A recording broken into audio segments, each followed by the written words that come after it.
I'm going to talk to you about some things I've learned in my journey. Most from experience, some of them I heard in passing. Many of them I'm still practicing, but all of them I do believe are true. Life is not easy. It is not. Don't try to make it that way. Life's not fair. It never was. It isn't now, and it won't ever be. Do not fall into the trap, the entitlement trap, of feeling like you're a victim. You are not. Get over it. Get on with it. So the question that we got to ask ourselves is, what success is to us? What success is to you? More money? That's fine. I got nothing against money. Maybe it's a healthy family. Maybe it's a happy marriage. Maybe it's to help others, to be famous, to be spiritually sound, to leave the world a little bit better place than you found it. Continue to ask yourself that question. Now, your answer may change over time, and that's fine. But do yourself this favor. Whatever your answer is, don't choose anything that will jeopardize yourself. Prioritize who you are, who you want to be, and don't spend time with anything that antagonizes your character. Be brave, take the hill, but first answer that question, what's my hill?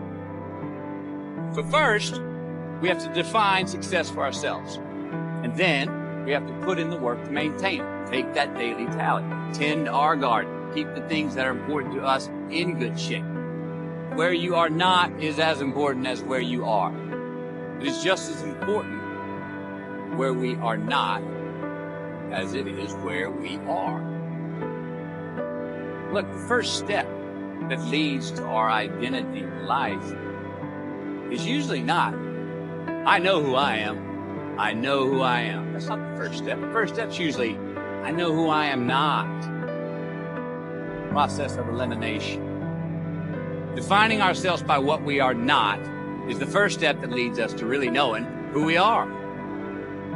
You know that group of friends that you hang out with that they really might not bring out the best in you? You know, they gossip too much or kind of shady. They really aren't going to be there for you in a pinch. Or how about that bar that we keep going to that we always seem to have the worst thing in? Or that computer screen, right? The computer screen that keeps giving us an excuse not to get out of the house and engage with the world and get some real human interaction. Or how about that food that we keep eating? That tastes so good going down, makes us feel like crap the next week, feel lethargic, and keep putting on weight. Well, those people, those places, those things, stop giving them your time and energy. Just don't go there. I mean, put them down. And when you do this, when you do put them down, you quit giving them time, you inadvertently find yourself spending more time and in more places that are healthy for you, that bring you more joy. Why? Because you just eliminated the who's, the where's, the what's, and the when's that were keeping you from your identity. Like, trust me, too many options, I promise you, too many options will make a tyrant of us all. All right, so get rid of the excess, the wasted time. Decrease your options. If you do this, you will have accidentally, almost innocently, put in front of you what is important. The process of elimination. Knowing who we are is hard. It's hard. Give yourself a break. Eliminate who you are not first. And you're going to find yourself where you need to be. Instead of creating outcomes that take from us, let's create more outcomes that pay us back, fill us up, keep your fire lit, turn you on for the most amount of time in your future. Try our best to go home.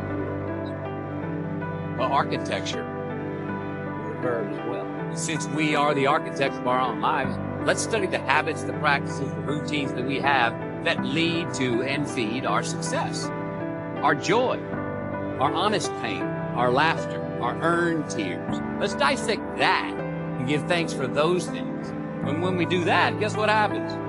We get better at them. We have more to dissect.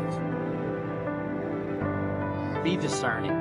Choose it because you want it. Do it because you want to. You're going to make mistakes. You got to own them. Then you got to make amends. Then you got to move on. Guilt and regret kills many a man before their time. Turn the page. Get off the ride. You are the author of the book of your life.